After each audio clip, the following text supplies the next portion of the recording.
ಈ ವಿಡಿಯೋವನ್ನು ನೋಡುವ ಮುನ್ನ ನೀವು ಇನ್ನೂ ಕೂಡ ನಮ್ಮ ಚಾನೆಲ್ ಅನ್ನು ಸಬ್ಸ್ಕ್ರೈಬ್ ಆಗದಿದ್ದರೆ ಸಬ್ಸ್ಕ್ರೈಬ್ ಆಗಿ ಮತ್ತು ಈ ವಿಡಿಯೋಗೆ ಒಂದು ಲೈಕ್ ಮಾಡಿ.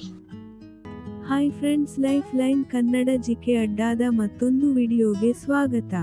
ಸ್ನೇಹಿತರೆ, ನೀವು ಏನಾದರೂ ನಿಮ್ಮ ಸಂಗಾತಿಗೆ ಲೈಂಗಿಕತೆಯಲ್ಲಿ ತೃಪ್ತಿ ನೀಡಬೇಕು ಅಂತ ಅಂದುಕೊಂಡ್ರೆ ಖಂಡಿತವಾಗಿ ಈ ವಿಚಾರದ ಬಗ್ಗೆ ನೀವು ತಿಳಿಯಲೇಬೇಕು. ಈ ವಿಡಿಯೋದಲ್ಲಿನ ಮಾಹಿತಿ ಕುತೂಹಲಕಾರಿಯಾಗಿದ್ದು, ಹೀಗಾಗಿ ಯಾರೂ ಕೂಡ ವಿಡಿಯೋವನ್ನು ಸ್ಕಿಪ್ ಮಾಡದೆ ಸಂಪೂರ್ಣವಾಗಿ ನೋಡಿ.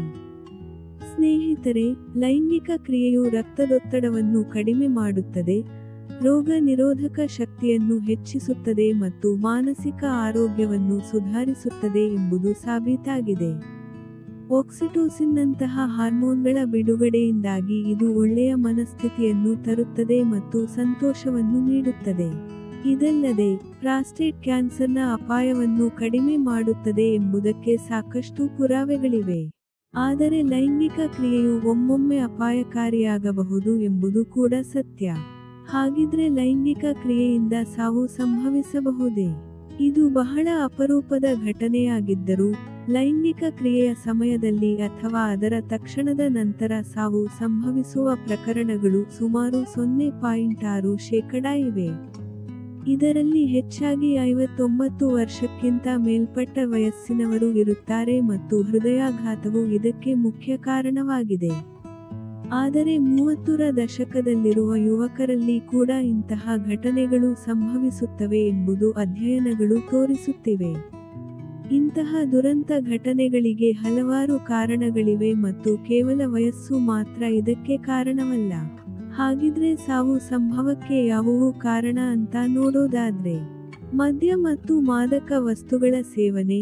ಹೌದು, ವಯಗ್ರಾ ಮುಂತಾದ ಔಷಧಿಗಳನ್ನು ಕೊಕೇನ್ನಂತಹ ಉತ್ತೇಜಕಗಳೊಂದಿಗೆ ಸೇವಿಸುವುದು ಬಹಳ ಅಪಾಯಕಾರಿ. ವಯಗ್ರಾ ರಕ್ತದ ಹರಿವನ್ನು ಹೆಚ್ಚಿಸುತ್ತದೆ, ಆದರೆ ಕೊಕೇನ್ ರಕ್ತನಾಳಗಳನ್ನು ಸಂಕುಚಿತಗೊಳಿಸುತ್ತದೆ. ಅದು ಹೃದಯಕ್ಕೆ ಹೆಚ್ಚಿನ ಒತ್ತಡವನ್ನು ನೀಡುತ್ತದೆ ಮತ್ತು ಹೃದಯ ಸಂಬಂಧಿ ಸಮಸ್ಯೆಗಳಿಗೆ ಕಾರಣವಾಗಬಹುದು. ಅದರಂತೆ ಆನುವಂಶಿಕ ಕಾಯಿಲೆಗಳು. ಸಡನ್ ಅರಿಥಿಯಾ ಡೆತ್ ಸಿಂಡ್ರೋಮ್ ಎಂಬ ಆನುವಂಶಿಕ ಕಾಯಿಲೆಯು ಹೃದಯದಲ್ಲಿ ಅಸಹಜವಾದ ಲಯವನ್ನು ಉಂಟುಮಾಡುತ್ತದೆ. ಒಬ್ಬ ಪೋಷಕರಿಗೆ ಈ ಕಾಯಿಲೆ ಇದ್ದರೆ ಅವರ ಮಕ್ಕಳಿಗೆ ಈ ಕಾಯಿಲೆ ಬರುವ ಸಾಧ್ಯತೆ 50% ಇರುತ್ತದೆ. ಅದರಂತೆ 2022ರಲ್ಲಿ ಪ್ರಕಟವಾದ ಒಂದು ಅಧ್ಯಯನದ ಪ್ರಕಾರ, ಲೈಂಗಿಕ ಚಟುವಟಿಕೆಯು ಹೃದಯದ ಅಲೆಗಳನ್ನು ಮತ್ತು ಹಠಾತ್ ಹೃದಯಾಘಾತದ ಅಪಾಯವನ್ನು ಹೆಚ್ಚಿಸುತ್ತದೆ. ಇನ್ನು ಹೃದಯ ಸಂಬಂಧಿ ಕಾಯಿಲೆಗಳು, ಏಯೋರ್ಟಿಕ್ ಡಿಸ್ಸೆಕ್ಷನ್, ಕಾರ್ಡಿಯೋಮಯೋಪತಿ ಮತ್ತು ಚಾನೆಲೋಪತಿಗಳಂತಹ ಹೃದಯ ಸಂಬಂಧಿ ಕಾಯಿಲೆಗಳು ಸಹ ಲೈಂಗಿಕ ಕ್ರಿಯೆಯ ಸಮಯದಲ್ಲಿ ಸಾವಿನೊಂದಿಗೆ ಸಂಬಂಧ ಹೊಂದಿವೆ. ಸ್ನೇಹಿತರೆ, ಗಮನಿಸಿ, ಈ ಮಾಹಿತಿಯು ಸಾಮಾನ್ಯ ಜ್ಞಾನಕ್ಕಾಗಿ ಮಾತ್ರವಾಗಿದ್ದು, ಹೀಗಾಗಿ ಇದನ್ನು ವೈದ್ಯಕೀಯ ಸಲಹೆಯಾಗಿ ಪರಿಗಣಿಸಬಾರದು. ಯಾವುದೇ ಆರೋಗ್ಯ ಸಂಬಂಧಿ ಸಮಸ್ಯೆಗಳಿದ್ದಲ್ಲಿ ದಯವಿಟ್ಟು ನಿಮ್ಮ ವೈದ್ಯರನ್ನು ಸಂಪರ್ಕಿಸಿ. ಸ್ನೇಹಿತರೆ, ನೋಡಿದ್ರಲ್ಲ, ಇದೇ ತರಹದ ಮಾಹಿತಿಗಾಗಿ ನಮ್ಮ ಚಾನಲ್ ಸಬ್ಸ್ಕ್ರೈಬ್ ಮಾಡಿಕೊಳ್ಳಿ. ಈ ಮಾಹಿತಿ ಇಷ್ಟವಾದಲ್ಲಿ ವಿಡಿಯೋಗೆ ಲೈಕ್ ಮಾಡಿ, ಶೇರ್ ಮಾಡಿ. ನಮಸ್ಕಾರ.